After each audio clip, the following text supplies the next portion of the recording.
Hello, good afternoon. It's Medtech Rider again.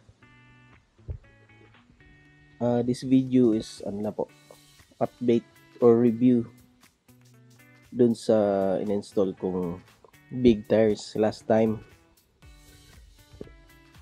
So yung may na-upload ako na una yung nag-change ako ng big tires and nagpalit din ako ng size, nag-downsize ako ng rim.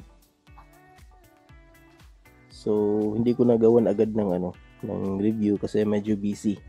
So ngayon, today is Sunday. Wala namang akong gagawin, so pwede ko na ngayong update doon sa ginawa kong pagpalit ng tires.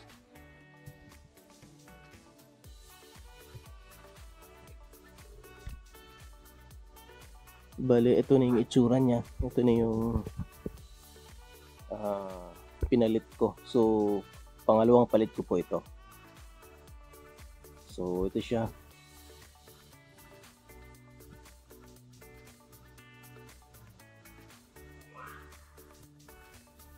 So, ikutan lang muna natin. Ito yung sa front. And then, sa likod. So, ayun. Unahin natin yung una kong pinalit na big tires. So, ito yun sila. Tinanggal ko na. Although, ang nangyari kasi, ayun, naikabit ko na dun sa nauna kong video, naikabit ko na nga ito. Which is goods naman siya Ito lalo yung itsura ng gulong. Ang ganda niya. Dual purpose tire. V-rubber. Bali ang size nito is 120/90 by 18.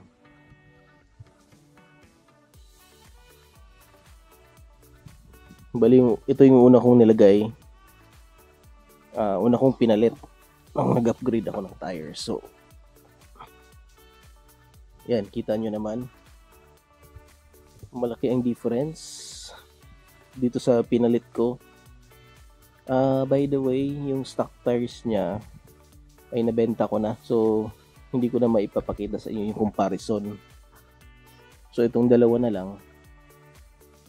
So, ito, 120/90/18.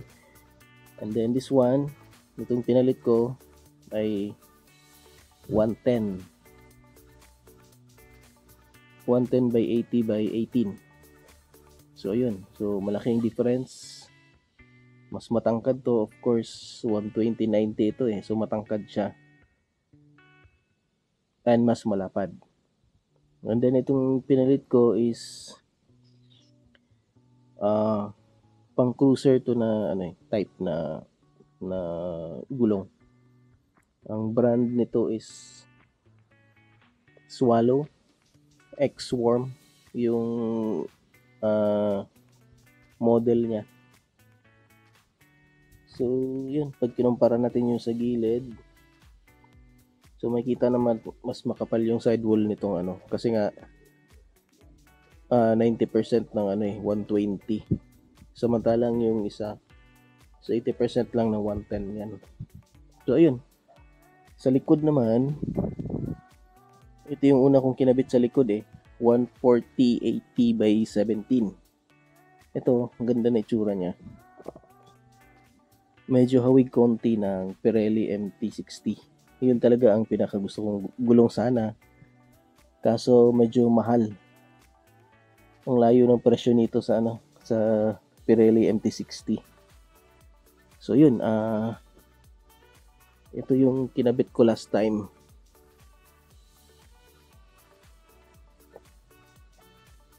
So pag tiningnan nyo, hindi kasi masyadong ma-appreciate pag hindi nakakabit ito Pero ang pinalit ko kasi ngayon is stock tire, yung rear tire ng Yamaha XSR 155 bakante kasi yung isa kong stock tire ko kasi nagpalit ako ng mas malapad dun sa XSR 155. So ayun, may available ako isang gulong. So ito na lang muna kinabit ko. Dual purpose tire din to, pero hindi siya kasing lalim ng thread nitong nitong B-rubber. Ito kasi more on pang off-road na tong kapal ng nito thread nito yan ang lalim. Itong isa naman, yung stock tire ng XSR 155, which is IRC, Trail Winner. So IRC brand. Ayun, maganda rin yung design niya, kamukha rin nung Dunlop na dual purpose tire din.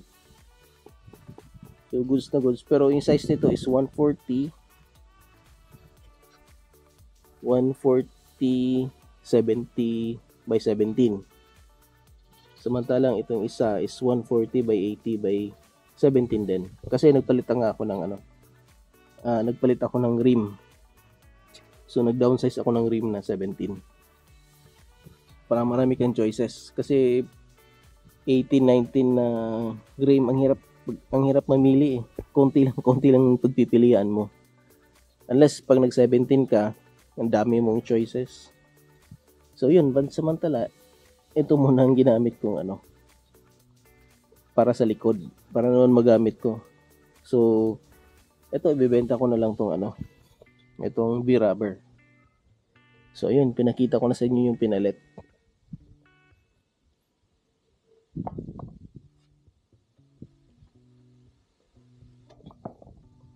So ngayon, bakit nga ba ako nagpalit ulit? So bakit ko nga ba pinalitan ulit? Yan ay dahil itong kasi pinalit ko. Actually sobrang ganda nitong itong B-rubber na una kong pinalit na big tires. Ang ganda niya, sobrang kapit. Ang pinaka pros niya talaga is sobrang kapit. Tapos yung itsura niya, ang ganda niyang tingnan. Mas astig siyang tingnan. So pwede kong idaan kahit sa mabuhangin, malubak, basa, kung saan. Wala siyang problema.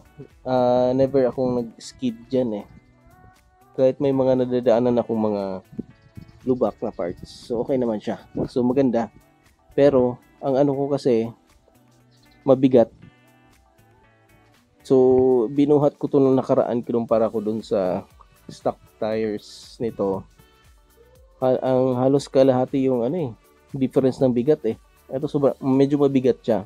Kasi nga naman malapad at mas malaki.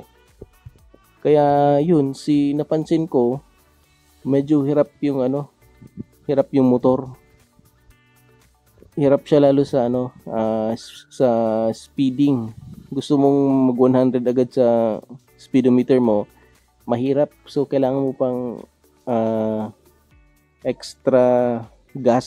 So ibig sabihin, yung naabot mo dati na yung sa stock tires niya, gusto mong mag 100, mabilis lang. So konting piga lang, maabot mo agad yung 100 Samantalang ito, yung ginamit ko tong gulong na to, ang tagal ko makarating ng 100. So ang lang naman, main reason ko is dahil mabigat nga ito.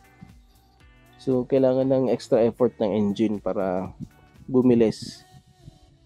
At yun nga, kasi daily use ko kasi to sa trabaho. So hindi ubra sa akin itong maganda lang to pang pag hindi mo lagi ginagamit yung motor mo, pang weekend rides, or kung pasyal-pasyal lang, or kahit pumunta sa city paminsan-minsan. Ayun, maganda siya. Okay sana yan. Pero para sa akin kasi araw-araw kong ginagamit na medyo mas tumaas yung kain ng gas. Ito kasi kinuwenta ko kasi 3 weeks ko rin nagamit yan Nasa lang ako, 25 to 26 kilometer per 1 liter.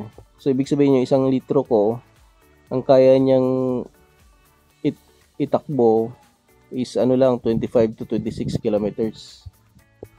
Pero na po yun, mix naman yun sa pagpasok ko. Mix sa highway tsaka sa traffic. Samantalang yung stock tires ko, nasa 27, average ko doon 27 eh. 27, minsan pag puro highway lang ako, nakaka 28 to 29 din ako doon eh. So, mas magaan kasi. Ito ngayon, yung pinalit ko, mas low profile ito eh.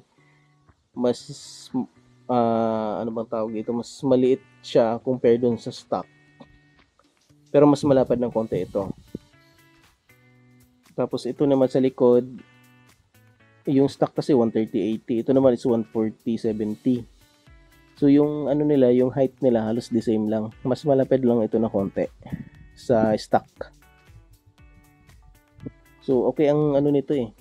Nung ginamit ko na siya, medyo bumaba yung konsumo ng gas ko. Nakaka 28, hindi 28, 29. Mix yun na traffic sa highway. So, nakukuha kong difference sa kanila, nasa 2 to 3 liters. Liters yun ha. So, yung ang difference. So, ibig sabihin, mas malakas yung konsumo ko ng gas pag ito yung ginagamit kong gulong. Kaya yun yung reason talaga na tinanggal ko. At isa pa pala, yun nung nakakabit to, medyo mabigat itong unahan ko na gulong. 120/90 kasi ito eh. So dapat palang inano ko is 120/80 lang.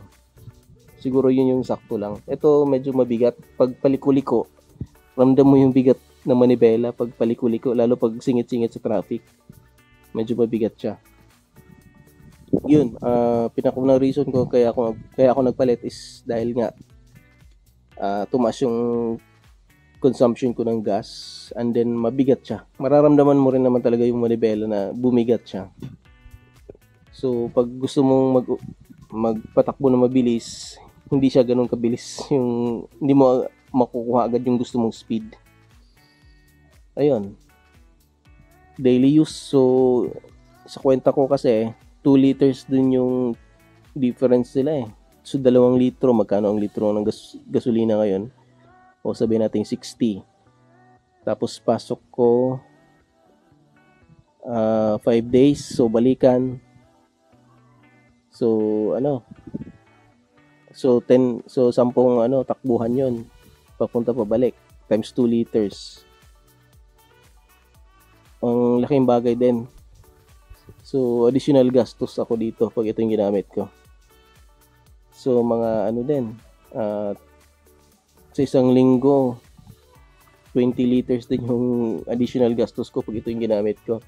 So malaking bagay din, lalo tumataas yung gasoline ngayon eh.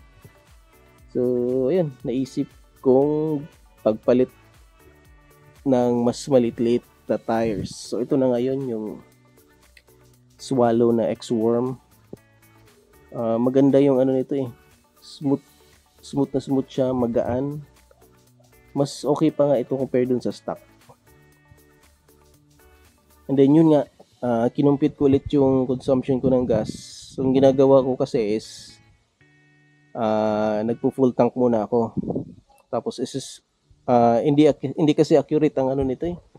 Yung odometer nito, pati speedometer niya hindi accurate.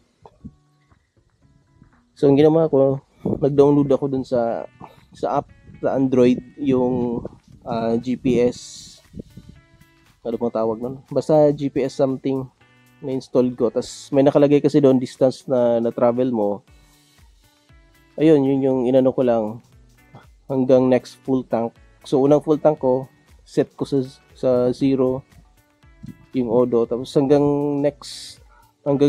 nag-warning ulit siya na yung fuel, so papagas na ulit ako.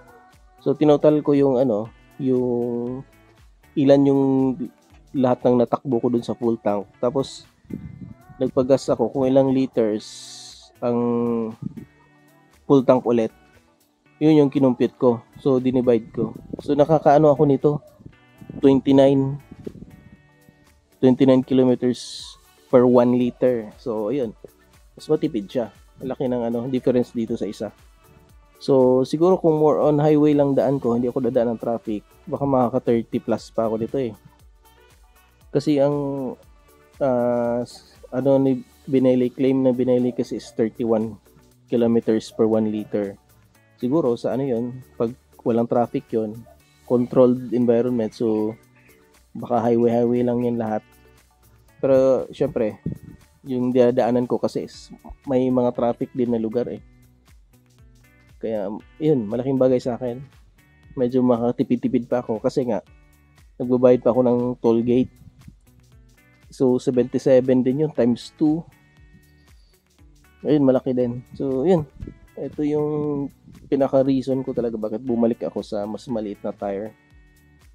Pero mas malapad naman to compared dun sa stock. Yung stock kasi is 100 lang eh, yung lapad. Ito kasi 110. Sa likod naman yung stock is 130. Ito naman is 140. So malapad pa rin tong pinalit ko. Yun lang, hindi siya kasing taas ng stock. Medyo mas mababa ng konti ito sa stock yun. Sa harap pa yung itong harap. So ayun, para sa akin goods na goods ko yung pinalit ko ha.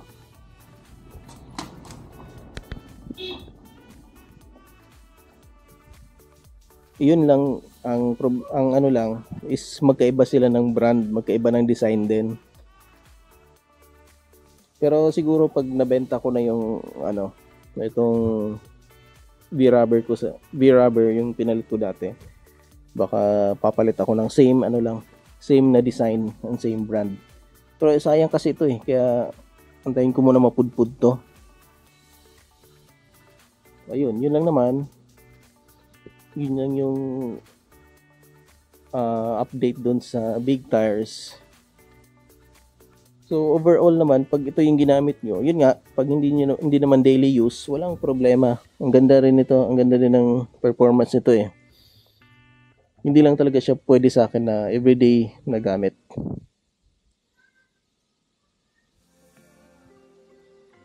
So siguro ito lang. Ano pa bang nadagdag ko dito? Wala naman ako nadagdag dito. As is pa rin naman.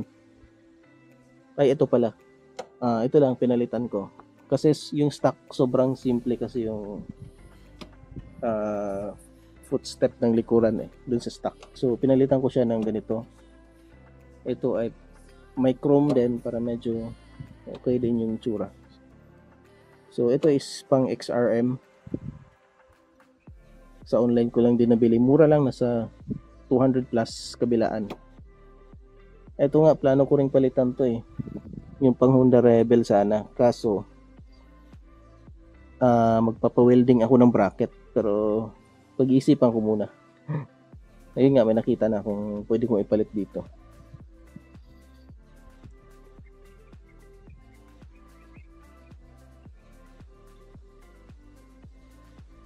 So, ayun. Ito rin. Classic na diamond design na hand grips. So, yun lang naman ang bago. Ay, sorry, ito pa pala. Yung sticker sa tank. Ayun. So, yun lang.